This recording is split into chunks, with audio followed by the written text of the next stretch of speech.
Abdul mannan और मुजरिम कौन की पूरी टीम की तरफ से आप पर सलामती हो।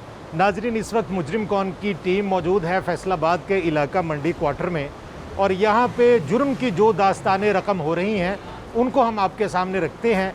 आज 2 FIR हैं जो 302 की हैं, वो हम आपके सामने रखेंगे। एक उमर ज़ेब की मुद्दत में है और एक ग़ुलाम मुस्तफ़ा की मुद्दत में। एक FIR में एक शख्स का बेटा मारा गया है और एक FIR में एक शख्स का बाप मारा गया है, और मारने वालों में एक मुश्तरक मुलजिम अरशद है जो यहाँ पे मंशियात का धंधा भी करता है मुबैना तौर पे, और लोगों को बतौर डॉन वो उनकी ज़िंदगियों को ख़तरे में डाले हुए है। इस पूरे केस में पस मंज़र क्या है, हक़ाइक़ क्या है, वो सब हम आपके सामने रखेंगे प्रोग्राम मुजरिम कौन में।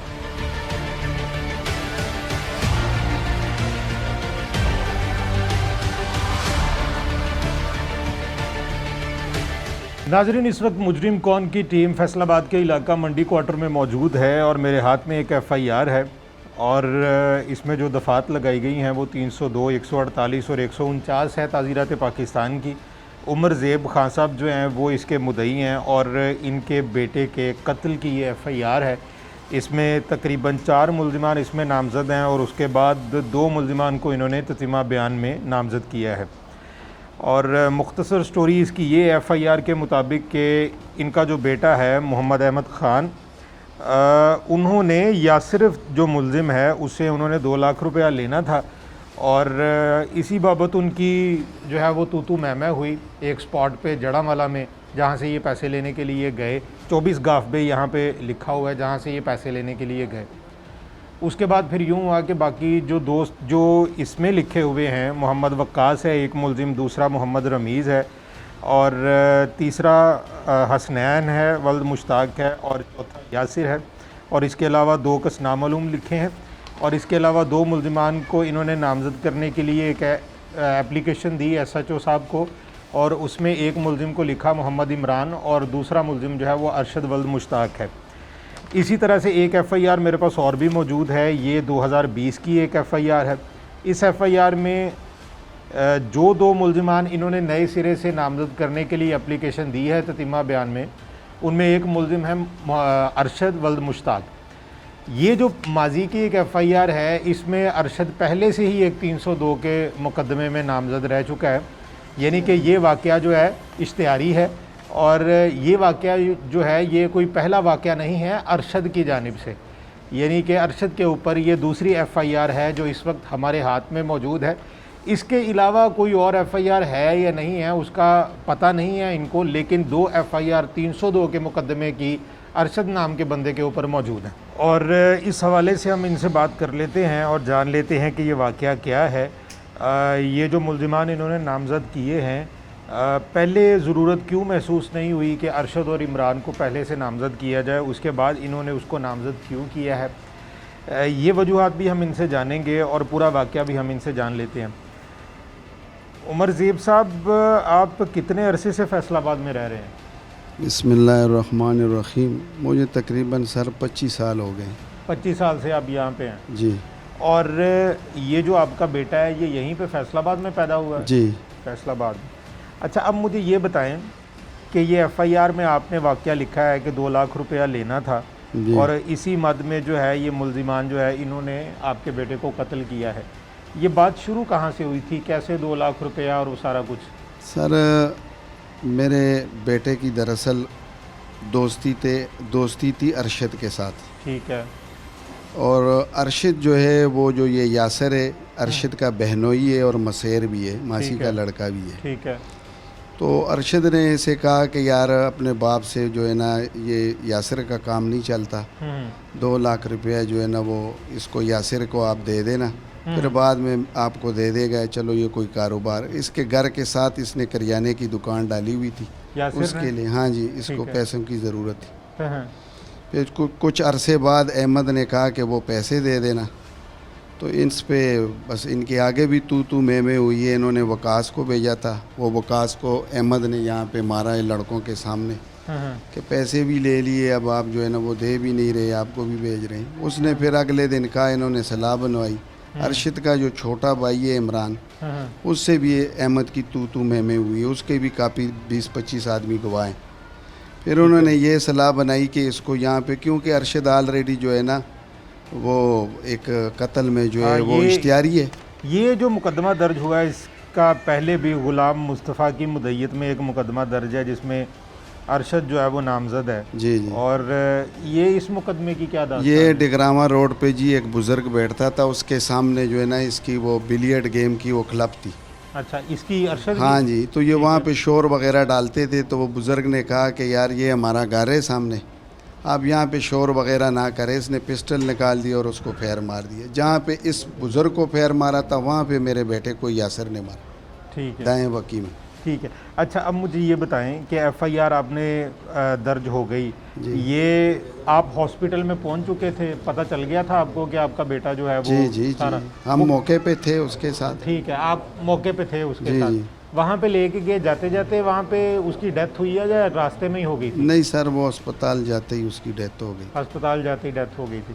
अच्छा, अब मुझे ये बताएं कि ये आपने मुल्जिमान जो नामजद किए हैं सारे के सारे, जी ये इनको आप पर्सनली जानते थे? मोहम्मद वक्कास है, दूसरे नंबर पे रमीज़ है, तीसरे नंबर पे हसनैन है, और ये इस तरह से ये चौथे नंबर पे आपने यासिर को लिखा है। इनमें से आप ज़ाती तौर पे कितने लोगों को जानते हैं? ये सबको जानता हूँ बेटे के साथ। ये लड़के जो बैठे हुए हैं इनके सब की आपस में दोस्ती थी, आते जाते थे। ठीक है, आते जाते थे। जी। अच्छा, अब मुझे ये बताएं कि ये 4 बंदों को आपने नामजद किया, 2 इसमें नामालूम भी हैं। जी। उसके बाद ज़रूरत क्या पेश आई कि आपको इमरान और अरशद को भी नामजद करना पड़ा? सर पहले दफ़ा जो तफ्तीश हुई वहाँ पे, तो एसपी साहब ने पूछा कि भाई इस तरह ये कैसा वाक़या है। मैंने सारा वाक़या स्टोरी उसको बता दी। तो उसने तो नहीं कुछ कहा, उसने कहा दोबारा फिर हम आपको बुलाएंगे। अगले 2 दिन बाद डीएसपी साहब ने हमें बुलाया वहाँ पे। वो डीएसपी का क्या नाम था? अजहर भट्टी, अजीम भट्टी साहब भट्टी ने। साहब। इनको भी बुलवाया था। उस वक्त 5 लोग थे मौके पे। जो इमरान भी इनके अब वो है हवालात में, ये इनके पास ही है।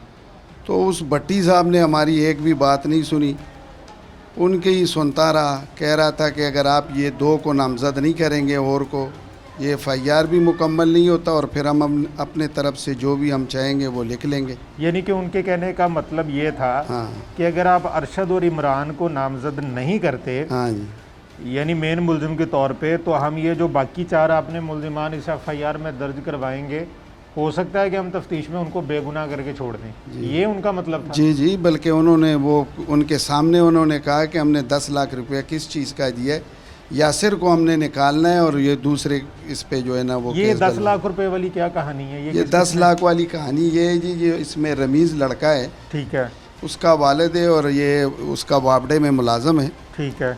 वो मेरे पास आए थे, यहाँ कुछ लोगों के साथ आया था कि यार आप, मेरे बेटे का ये कसूर इतना नहीं है, आप मेहरबानी करें। तो फिर उसने ये ख़ुद ही बात यहाँ पे बता दी कि उन्होंने हमें कहा कि भाई आप 2.5 लाख आप दे दे, 2.5 लाख हम 3 घर डालते हैं। तो 10 लाख में हमारे अफजल जो तफ्तीशी है, मोहम्मद अफजल सब इंस्पेक्टर है, उससे और उसके साथ एक हवलदार है, वो वहाँ पे एक और इनका एक मुलाजिम है ASI है, उसने वो मुकमुका कराया है। इसमें ज़ाहिरी बात है डीएसपी को भी पैसे लगे, SHO को भी लगे और वो तफ्तीशी ने भी लिए। ये बात उसने खुद ही बता दी? हाँ जी, ये उसके रमीज़ के वालिद साहब और वो 70-75 साल उसका उम्र है, बुज़ुर्ग है। अगर आप कहेंगे उसको मैं आपके सामने बुलवा के भी पूछ लूँ। ठीक है।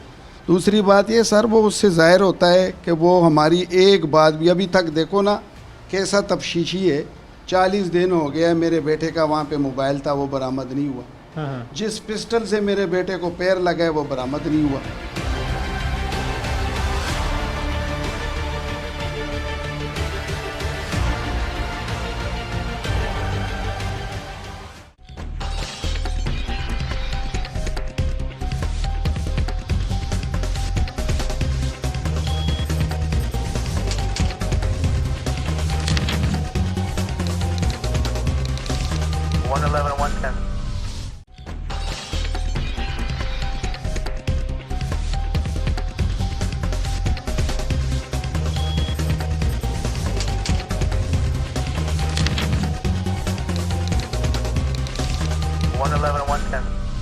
अच्छा, मुझे ये बताएं कि उमर ज़ेब साहब, ये जो आप बता रहे हैं कि मोबाइल भी वो बरामद नहीं करवा सके, जिस पिस्टल से फायर लगा था वो भी बरामद नहीं हो सका, तो ये जब वाक़या हुआ आप वहीं पे मौजूद थे, तो आप फौरी तौर पे उसको हॉस्पिटल ले गए और वो सारा कुछ जो वहीं पे मौजूद था वो वहीं रह गया?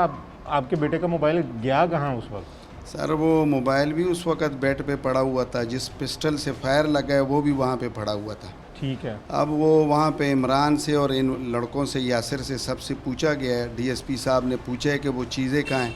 कहते हैं हम तो डर के मारे आगे पीछे हो गए हैं, वो वहीं पे ही औरतों ने जो है ना वो चीज़ें। अब ज़ाहिरी बात है कि जिस घर में उनकी रिहाइश है, उनकी वो जो है ना बहनें या माँ या उनकी जो रिश्तेदार थे उन्होंने उठा लिए। पुलिस वाले ने इतना भी नहीं किया कि वो चीज़ें तो हमें। अब जो तफ्शीशी है उसने मेरे से बजाते ख़ुद 15,000 रुपया लिए कि आप वो 15,000 दे दें, हमने जो है ना वो पिस्टल ख़रीदना है। ठीक है। तो ये तो हालात है पाकिस्तान का, किससे इंसाफ मांगे मेरे भाई। अब देखो अरशद की बात है और यासिर की, यहाँ पे 5 नंबर गली में इनकी रिहाइश है और पुलिस वाले को भी पता है। आगे इस AC चौ से, बटाला वाले AC चौ से, जब अब मौजूदा हैं, इससे पहले जो AC चौ था वो मुअत्तल हो गया इसी केस में कि वो ये मुस्तफ़ा जिसका वालिद उसने कत्ल किया है अरशद ने, इसी में वो सरेआम आइस बेच रहा है। यहाँ पे ये छोटे छोटे बच्चों को उन्होंने वो लगाया है आइस पे। जो कोई बात करता है कहता है कब्रिस्तान में आपका कब्र हमने तैयार किया हुआ है, तैयार रहे। ये आप अरशद की बात कर रहे हैं? ये अरशद की बात कर रहा हूँ। और ये क्या कुल मिला के धंधा क्या इनका यहाँ पे जो है ना सर, इनका आइस का काम है। ये पूरे इस इलाके में पता है। मेरा ये दरख्वास्त है RPO साहब से भी, CPO साहब से भी, आला जो अफसरान हैं उनसे भी, खुदारा ये जो जंगल का कानून तो है नहीं। अगर पुलिस वाले चाहे, ये मैं दावे के साथ कहता हूँ, ये बटाला वाले अगर चाहे तो शाम तक अरशद इनके हवालात में होगा। लेकिन वो मंथली देता है यहाँ पे 1,00,000 1.5 लाख रुपए। जब भी कोई लड़के उनके पकड़े जाते हैं, एक पुलिस वाला उसने रखा है, खाला काला उसका नाम है, वो मुका करवा देता है। ठीक है। और तो ये किससे इंसाफ ले? और ये कितने अरसे से ये चल रहा है? ये इधर 5-6 सालों से चल रहा है। अच्छा नाजरीन, यहाँ पे इनका केस तो चले हम लेके चल ही रहे हैं, ये सारा कुछ आपके सामने रख रहे हैं। ये जो एक FIR जो मैंने माजी की बताई है 2020 की, ग़ुलाम मुस्तफ़ा की मुद्दत में जो उनका बाप कत्ल हुआ था, उसमें भी अरशद नामज़द था। इसके अलावा जो सबसे बड़ी और खौफनाक सूरत हाल है वो ये है कि मंडी क्वार्टर का ये एरिया है, ये फैसलाबाद शहर से बाहर नहीं है, ये फैसलाबाद के दरमियान में ये इलाका आता है। गुंजान आबाद इलाका है। D टाइप का सारा एरिया और मंडी क्वार्टर का सारा एरिया, ये फैसलाबाद में बहुत मशहूर एरिया है। और यहाँ पे अरशद नामी ये शख्स जो है यहाँ पे मुबैना तौर पे ड्रग्स का कारोबार करता है, आइस बेचता है, मुख्तलिफ़ किस्म की नशावर अद्वियात और जो भी नशे से मुतल्लिका चीज़ें हैं वो सब की सब यहाँ पे बेची जाती हैं। और मुबैना तौर पे ही जो उमर ज़ेब हैं, इनका कहना ये है कि ये पुलिस को मंथली भी देते हैं। ये एक बड़ी साफ सी बात है कि आज का दौर जो है वो इतना कोई बैकवर्ड या पुराना दौर नहीं है, पत्थर का ज़माना नहीं है कि जिसमें ये पता ना चल सके कि एक गुंजान आबाद इलाके में कोई बंदा ड्रग्स बेच रहा है और पुलिस को उसका पता नहीं है। और अगर पुलिस को पता है और इसके बावजूद वो बंदा ये बेच रहा है तो फिर ये कैसे मुमकिन है कि उनको मंथली ना जाती होगी। इसी तरह 2 मुकदमा तो इस वक्त हमारे हाथ में मौजूद हैं, एक इनका मुकदमा और एक पहला कि जिसमें 302 लग चुकी है अरशद नामी बंदे के ऊपर, लेकिन वो इश्तिहारी है और वो अभी तक पुलिस ने पकड़ा ही नहीं है। ये उमर ज़ेब साहब का कहना है कि अगर पुलिस चाहे बटाला कॉलोनी की तो वो शाम तक जो है हवालात के अंदर हो सकता है, लेकिन ऐसा हो नहीं रहा। अच्छा, इससे आगे सवाल ये है कि जो उमर ज़ेब साहब ने उठाए हैं कि मोबाइल था और पिस्टल था, वो उसी जगह पे मौजूद था कि जहाँ पे इनका जो बेटा है वो वहाँ पे बैठा हुआ था बेड पे और एक फायर सामने लगा हुआ है और वहीं पे पिस्टल मौजूद था, वहीं पे मोबाइल था, लेकिन वो अभी तक रिकवर नहीं किया जा सका। और ये देखें कि मज़े की बात ये है कि उमर ज़ेब साहब से तफ्तीशी ने कहा कि 15,000 रुपये आप हमें दें, हमने पिस्टल ख़रीदना है, यानी कि पिस्टल ख़रीद के वो उनके ऊपर डालेंगे। जो ओरिजिनल पिस्टल इस वाक़े का था वो उनको मिला ही नहीं है, ये हमारी तफ्तीश का आलम है। अब ये जो 2 बंदे इन्होंने नामज़द किए हैं, ये उन्होंने साफ़ तौर पे, जो डिप्टी साहब हैं उन्होंने ये कहा कि एक इमरान नामी बंदा और एक अरशद, इन दोनों को आप नामज़द करें। अगर आप इन दोनों को नामज़द नहीं करते तो आपकी FIR में मौजूद जो यासिर नामी बंदा है जिसको आपने मेन मुल्ज़िम करार दिया है उसको, और बाकी जो 3 मुल्ज़िमान हैं उनको हम अपनी तफ्तीश में बेगुनाह करेंगे और मुकदमा आपका वैसे ही ख़त्म हो जाएगा। यानी कि ये हमारी पुलिस का हाल है कि जो बतौर प्रोसिक्यूटर अदालत में इतना कमज़ोर केस भेजेगी कि उमर साहब जो हैं ये अदालतों के धक्के खा खा के खुद ही बैठ जाएंगे कि मेरा कुछ बन ही नहीं सकता। ये हमारा इंसाफ का निज़ाम है। उमर ज़ेब साहब, मुझे ये बताएं कि फॉर एग्ज़ाम्पल अब आप पुलिस के ख़िलाफ़ एक तरह से बोल रहे हैं और इमरान साहब और जो इमरान और अरशद जो दो मुल्ज़िमान आपने नामज़द करवाए हैं, अब आप इनके ऊपर कत्ल डालना चाहते हैं या यासिर ही आपका मुल्ज़िम? नहीं सर, यासिर हमारा मुल्ज़िम है और मेरे आंखों के सामने उसने मेरे बेटे को मारा है। मैं कैसे किसी और पे डाल दूं? हाँ, ये लड़के मौके पे ज़रूर थे, वहाँ पे है उनके साथ अरशद और इमरान दोनों मौजूद थे। हाँ, ये इनके साजिश पे उनको उधर बुलाया कि आके आप अपने पैसे ले लें। वहाँ पे हम गए तो ये वकूआ उन्होंने पहले ये मतलब है कि वो ठीक है। अच्छा, मंसूबा बनाया हुआ था। अच्छा उमर ज़ेब साहब, मुझे ये बताएं कि ये जो पैसे का लेन देन हुआ था उससे पहले भी तो आप इनको जानते होंगे? जी जी। तो ये जो अरशद और ये इनका ये धंधा चलता है तो आपने पैसे ही क्यों दिए? सर वो जो उसके साथ जो वकास और दूसरा रमीज़ लड़का था ना, वो भी आते थे सब। ये इतने नहीं, सिर्फ अरशद जो है वो ये उसका काम करता है, रस का ये मंशियात का काम कर रहा है, यहाँ पे बेचता है और ये पूरे इस इलाके को पता है। ये आप जाके सिचो से बटाला का भी पूछ ले, ये मंडी क्वार्टर वाले से भी पूछ ले तो वो कहेंगे कि यहाँ ये काम कर रहे हैं। और उनका ये नहीं कि कोई छोटा मोटा काम है, इस इलाके में सारा काम अरशद का ही है। उसने 15-20 लड़के रखे हुए हैं, उनको बाकायदा दिहाड़ी देते हैं, वो बेचते हैं। अगर कोई उससे मतलब है कि कोई बातचीत या कोई लड़ाई झगड़ा, वो कहते हैं उधर कब्रिस्तान में कब्र तैयार है। कई लोगों को इसने फैर मारे हैं जिन्होंने डर के मारे पर्चे नहीं दिए। ठीक है। हाँ। और ये जो यासिर को पैसे देने वाली बात है, ये फिर बाद में ये बाकी जो लड़के हैं ये आते रहे हैं साथ और इन्होंने भी जी, ये आपस में सारा एक दोस्त है ना, एक टोला था, ग्रुप। ठीक है।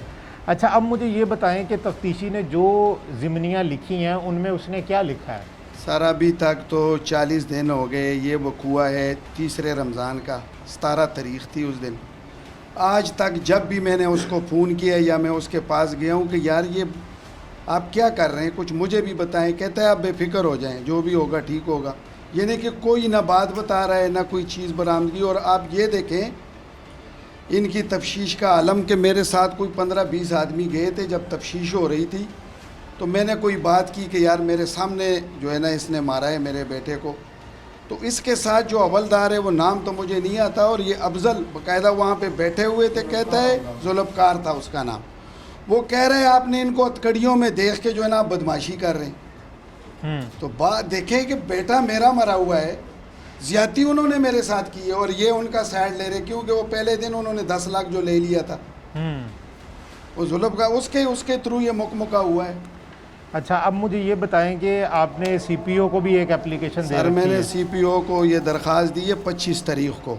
ठीक है। अब मैंने उनको कल फ़ोन किया था, जो नंबर मुझे मिला था उसने कहा जो जी कचहरी बाज़ार में एसपी साहब बैठते हैं और कचहरी के सामने हबीब बैंक के पीछे, दरख्वास्त आपकी जो है ना उधर चल गई, आप वहाँ से पता कर लें। ये नाजरीन, इन्होंने एक सीपीओ आरपीओ फैसलाबाद की खिदमत में एक दरख्वास्त गुजारी है और इस दरख्वास्त में इन्होंने इस चीज़ का इजहार किया है, अपने तहफ़्फ़ुज़ात का इजहार किया है कि जो तफ्तीशी है वो तफ्तीशी साजबाज है मुल्ज़िमान के साथ और हमें उस पर एतमाद नहीं है, आप तफ्तीश अपनी निगरानी में करवाएं।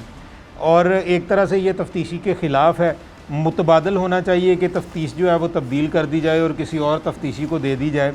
लेकिन दूसरी तरफ जो है वो निगरानी की बात की गई है और निगरानी की सूरत में यही तफ्तीशी जो है जब इसको पता चलेगा, ये चल गया होगा अभी तक तो, कि इसके ख़िलाफ़ इन्होंने एप्लीकेशन दी है, तो फिर ये तफ्तीश का क्या हाल करेगा, ये भी एक बहुत बड़ा सवालिया निशान है।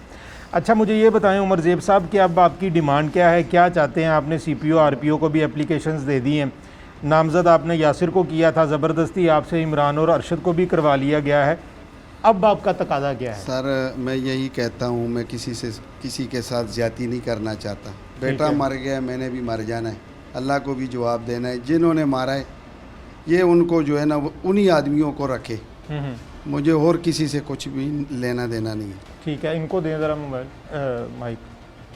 आपका क्या नाम है? मेरा नाम अब्बास खान। अच्छा अब्बास साहब, आप भी तफ्तीश में जाते रहे हैं साथ साथ ही? जी, ये मेरा बड़ा भाई है, मैं इनका छोटा भाई हूँ। अहमद मेरा भतीजा है। हाँ। इनके साथ जाता हूँ बिल्कुल जनावर। क्या सूरत हाल बनती थी जब आप जाते थे, पुलिस के थाने में जाते रहे हैं, वहाँ पे क्या बनता रहा है?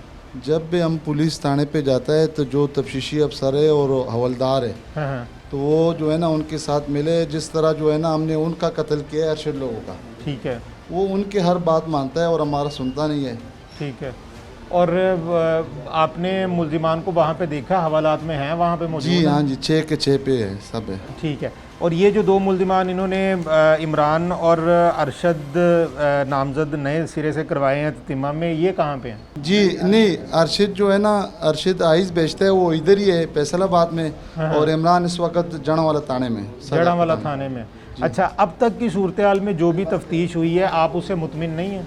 नहीं सर, हम पुलिस वालों से बिल्कुल मुतमईन नहीं है और हमको धमकियां भी मिलता है। हम यही चाहता है कि फैसलाबाद में हमारा तफ्तीश हो जाए कोई आला अफसरान से।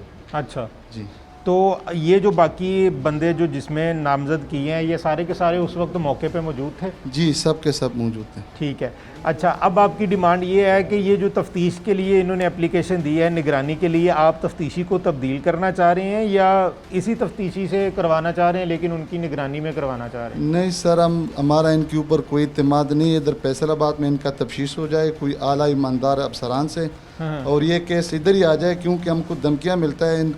इनके मुख्तलिफ दोस्त है, आइस बेचता है, हर किस्म नशे बेचता है, और हमको यही कहता है कि अगर आप जड़ावाला रोड पे आते हैं तो आप लोगों को भी कत्ल कर ले। नाज़रीन, ये आपने उमर ज़ेब साहब और इनके जो भाई हैं उनसे आपने पूरी ये जो स्टोरी है ये सुन लिया आपने। अभी ये जो दूसरी FIR है गुलाम मुस्तफ़ा के मुद्दत में, और ये जैसा कि हमने बताया था कि अरशद जो है इसमें दूसरा मुलजिम है और पहला साकिब है इस पुरानी FIR में जो 302 की FIR है, इसकी मैं बात कर रहा हूँ। और इनके जो मुद्दई हैं वो भी हमारे साथ हैं, उनसे भी हम अब बात करते हैं, क्योंकि जो अरशद नामी शख्स है उसका बार बार तज़किरा हुआ है इन दोनों FIR की सूरत में भी और वैसे भी, कि वो यहाँ पे मंशियात भी बेचता है। उसका कोई मुख्तलिफ़ किस्म के वो जब ये FIR दर्ज हुई थी तो उस वक्त उसका एक बिलियर्ड और जो स्नोकर है उसका एक क्लब था, तो उस मामले में भी उसने एक बुज़ुर्ग को कत्ल किया था। तो हम उनसे भी बात करते हैं जो इस केस में मुद्दई हैं, और फिर एक और सूरत हाल जो है, एक और मंज़र आपके सामने आएगा। ये जो FIR जो अभी हमने डिस्कस की थी उमर ज़ेब साहब की, 40 से ज़ायद दिन हो चुके हैं, अभी तक पिस्टल बरामद नहीं हुआ, अभी तक मोबाइल बरामद नहीं हुआ, अभी तक CDR जो थी उसको एक खातिर खा तरीके से चेक नहीं किया गया, अभी जो जियो फेंसिंग होना बाकी थी वो भी नहीं हुई। तो ये वो तमाम लवाजमात है जो तफ्तीश का हिस्सा होने चाहिए थे, जो कि नहीं हुए, और 40 दिन गुजर चुके हैं। ये हाल है हमारी पंजाब पुलिस का कि जब कोई कत्ल हुआ है, जब कोई कत्ल होता है तो कत्ल की सूरत में इतना फॉर ग्रांटेड लिया जाता है, इस कदर नज़रअंदाज किया जाता है कि जो मुद्दई होता है वो अपनी एड़ियाँ घिसा घिसा के वैसे ही छोड़ देता है कि शायद मुझे इंसाफ यहाँ से मिलेगा ही नहीं, और वो फिर आखिरकार खुदा पे छोड़ देते हैं। हम ये जो दूसरी FIR है इसके मुद्दई से भी बात करते हैं और मज़ीद आपके सामने हक़ाइक़ रखते हैं कि असल में मंडी क्वार्टर के एरिया में चल क्या रहा है।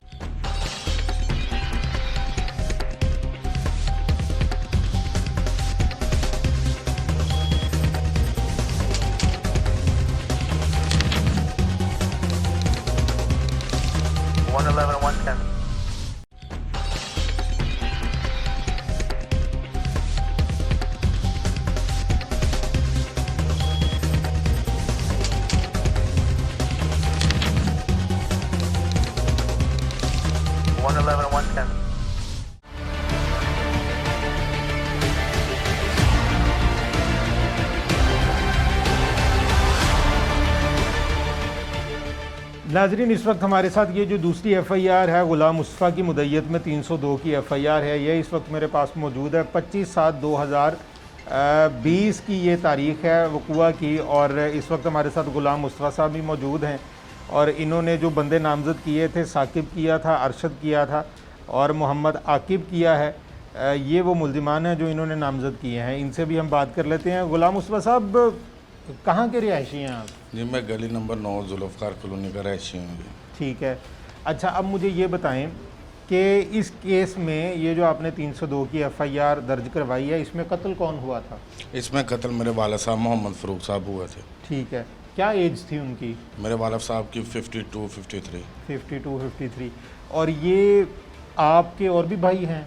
जी मेरे 2 भाई हैं, एक मेरे से बड़ा है, एक मेरे से छोटा है। वो भी इसी शहर में है? जी बिल्कुल, वो भी इसी शहर। ठीक है। और मुकदमा आपकी मुद्दत में दर्ज हुआ, इसकी क्या वजह थी? इसकी वजह से, मेरी वजह से हुआ जी। मैं इधर मौके पे मौजूद था। ठीक है। ठीक है जी। इनको कई बार इधर बैठना, क्या था सीन, क्या था पूरा? ये गोलगबाड़ा करते थे, इधर बैठ के शोर शराबा करते थे, जो साकब गली नंबर 9 जुल्फ़कार कॉलोनी में। वहाँ पे क्या था मतलब? ये इनका क्लब था सामने। सामने आपके घर के सामने था? इनके हमारे घर के सामने था, लेकिन सामने हमारे साकब लड़का रहता था, उसके घर के बाहर ये 4 पहिए रख के बैठते थे, बदमाशी करते थे। और साथ इसकी आकब था लड़का इधर, उसका कज़न है वो साकब, उसके घर के बाहर बैठते थे। काफ़ी बार हमने इनको रोका, मना किया, लेकिन ये बाज ना आए। ये जिस दिन रात को वक़ुआ हुआ, उस दिन मैं और मेरे वाला साहब साको को हमने मना किया जाके कि तुम्हारी मेहरबानी है, इधर गुलगबाड़ा ना किया करो, शोर शराबा ना किया करो।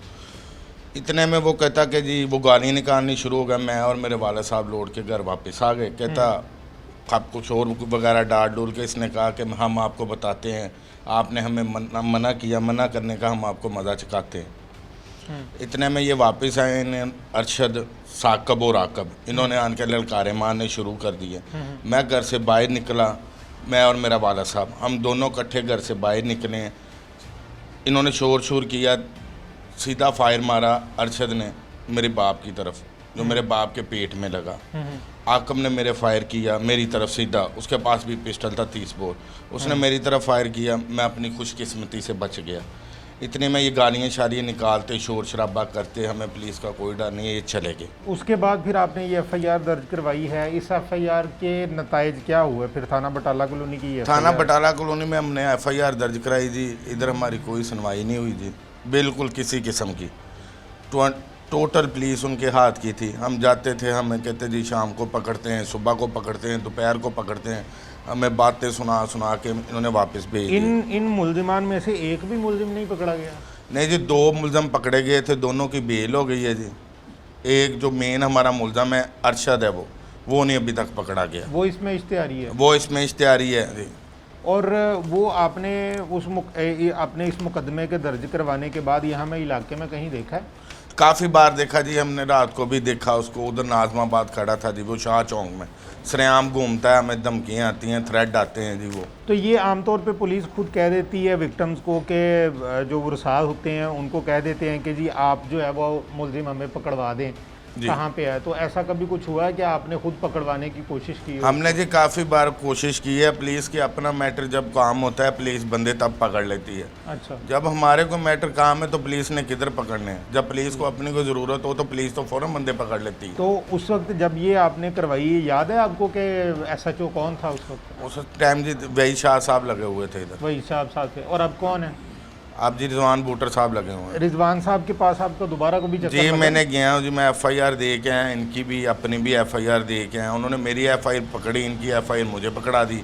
ना कोई बात की, ना कोई सही से रिस्पॉन्स दिया जी। और कितना? इसके दौरान हम CPO साहब सैल चौधरी साहब के भी पास पेश हुए हैं 2 से 3 बार। उन्होंने भी रिस्पांस हमें अच्छा दिया, लेकिन फिर भी हमारे मुल्ज़म नहीं अभी तक पकड़े गए। मुल्ज़म नहीं पकड़ा गया? नहीं जी, अभी तक नहीं पकड़ा। लेकिन आपको इतना पता कि है वो इसी एरिया में घूमता है, फिरता है जी। नाजरीन, यहाँ पे जो बातें मुख्तसरन बताने वाली हैं वो ये हैं कि अरशद नामी बंदा जो है वो यहाँ का एक तरह से डॉन है, और यहाँ पे वो मंशियात का धंधा करता है मुबैना तौर पे, और उसको कोई पकड़ने वाला नहीं है। सुहेल साहब जो कि CPO रह चुके और वो जाते भी रहे हैं, ये जो गुलाम मुस्तफ़ा साहब हैं उनके पास उन्होंने हौसले तसल्लियाँ बहुत दी हैं, लेकिन बंदा फिर भी नहीं पकड़ा गया। इसके अलावा वहीद शाह साहब थे SHO बटाला कॉलोनी के, जब इन्होंने FIR दर्ज करवाई बंदा उस वक्त भी पकड़ा नहीं गया। रिजवान साहब बाद में आगे, उन्होंने भी नहीं पकड़ा। अभी भी जो उमर ज़ेब साहब बता रहे थे कि वो यहाँ पे अभी भी मंशियात का धंधा करता है, आइस बेचता है, नौजवान जो है उनकी ज़िंदगियाँ तबाह करता है, और इसके साथ साथ जो कत्ल हुआ है उसमें भी एक हद तक वो भी मुलव्वस है, क्योंकि यासिर जो है वो उसका रिश्तेदार रह चुका है, और यासिर इस केस का मेन मुल्ज़िम है। उमर ज़ेब साहब उसको मेन मुल्ज़िम रखना चाहते हैं, जो उन्होंने पहले से ही FIR में दर्ज करवा दिया है, लेकिन डिप्टी साहब के कहने पे उन्होंने ज़बरदस्ती इमरान और अरशद को नए सिरे से नामजद करवाया है, लेकिन वो चाहते हैं कि वो किसी के साथ ज़्यादती नहीं करना चाहते। इस सारी सूरत हाल के बावजूद भी अभी तक इनके जो मुल्ज़िमान हैं उनका पिस्टल भी बरामद नहीं हुआ, और इनका जो बेटा है उसका मोबाइल कहाँ गया वो पता ही नहीं है, और मोटरसाइकिल जो थी उसका भी कुछ पता नहीं है। तो ये सारी सूरत हाल इंतहाई अफसोसनाक है पंजाब पुलिस के लिए भी कि पंजाब पुलिस ने इन 2 मुकदमात में किया क्या है, जिनमें एक मुल्ज़िम जो है वो मुश्तरक है। और अब मुझे ये बताएं गुलाम मुस्तफ़ा साहब, आपकी डिमांड क्या है, क्या चाहते हैं आप इस केस के हवाले से, क्योंकि आपकी तफ्तीश जिस बंदे ने की है आप उससे भी मुतमिन हैं या नहीं है? नहीं जी, हम उसमें मुतमिन नहीं है जी। उसने जो तो पैसों की डिमांड वगैरह होती रही आपसे कि नहीं? नहीं, पैसों की डिमांड का तो मुझे नहीं पता जी, वो तो बढ़े जाते रहे हैं। तो तफ्तीश से आप मुतमिन नहीं हुए? नहीं, हम नहीं हुए जी। मतलब अगर तफ्तीश अच्छी होती थी तो उनकी बेलें ही ना होती। सही। तो आप ये समझते हैं कि वो तफ्तीश ही उन्होंने इतनी नाकस की है कि उन्होंने अपनी बेल करवा दी? बेलें हो गई जी, इधर से ही हो गई जी उनकी बेलें। देखें जो इतनी कमज़ोर तफ्तीश है, 302 का मैटर है। हाँ। उसमें आखिर तफ्तीश कमज़ोर है तो उनकी बेलें हुई हैं। तो अब अरशद के लिए आप क्या चाहते हैं, कोई तकाजा चाहते हैं CPO साहब से? आप हम जाते हैं? CPO साहब से रिक्वेस्ट करते हैं जी कि हमारा मुल्ज़म है जो वो जल्द से जल्द गिरफ़्तार किया जाए। ठीक है। ले जी, ये उमर ज़ेब साहब और गुलाम मुस्तफ़ा साहब ये दोनों बैठे हुए हैं यहाँ पे। ये दोनों इन FIR के जो हैं वो मुद्दईयान हैं, और उमर ज़ेब साहब के मुल्ज़िमान जो हैं वो हवालात में हैं सिवाय अरशद के, लेकिन अभी तक जो है वो खातिर खा तफ्तीश सामने नहीं आई। ये जो इन्होंने बताया है कि जी 10 लाख रुपया जो है वो एक मुल्ज़िम रमीज़ है उसके फ़ादर मेरे पास आए थे, उन्होंने ख़ुद बता दिया कि हमने पैसे दिए हैं। ये मामलात हैं जो इस वक्त इस केस के हवाले से चल रहे हैं, ये आपके सामने हमने रखे हैं। अब आने वाले वक्त में हम देखेंगे कि पंजाब पुलिस जो थाना सदर जड़ांवाला है और ये जो बटाला कॉलोनी की पुलिस है, ये अपना किस हद तक किरदार अदा करती है, और जो RPO और CPO साहब हैं वो किस तरह से इस मुल्ज़िम को, जो ख़ास तौर पे अरशद है जिसने इस पूरे के पूरे एरिया में एक तरह से कब्ज़ा कर रखा है मंशियात के हवाले से, इसको वो कब पकड़ते हैं, कब तक वो इश्तिहारी रहता है और कब तक वो लोगों की लाशें गिराता है। ये एक बहुत बड़ा सवालिया निशान है जो हम देखेंगे कि इसका जवाब आने वाले वक्त में मिलता है या नहीं।